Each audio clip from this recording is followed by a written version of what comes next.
Wrong साईडने भरधाव येणाऱ्या वाहनाची ट्रकला धडक, कंडक्टरचा जागीच मृत्यू।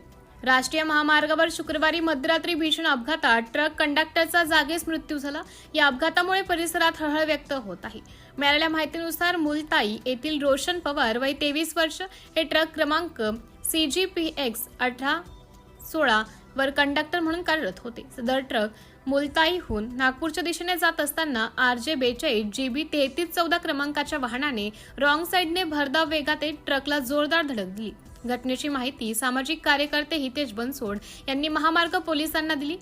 घटना वेळ 10:15 दरम्यान रात्री घडली।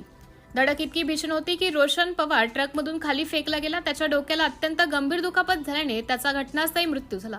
अपघाताची माहिती मिळताच महामार्ग पोलीस, सावनेर पोलीस स्टेशनच्या पोलीस निरीक्षक ऋतुजा जाधव, पोलीस उपनिरीक्षक उमेश मेश्राम, महामार्ग पोलीस दीपक पाचपोर, प्रदीप वाघ तसेच हितज्योती आधार फाउंडेशनची टीम घटनास्थळी दाखल झाली। जखमी अवस्थेत रोशन पवार यांना सावनेर येथील शासकीय रुग्णालयात हलवण्यात आले, मात्र डॉक्टरांनी तपासणी अंती त्यांना मृत घोषित केलं। ट्रक ड्रायव्हर याला ताब्यात घेतले। या अपघाताप्रकरणी सावनेर पोलीस पुढील तपास करत असून वाहन चालकाविरुद्ध कायदेशीर कारवाई करत आहेत। सिटी इंडिया न्यूज साठी विशेष प्रतिनिधी चंदू मडावी।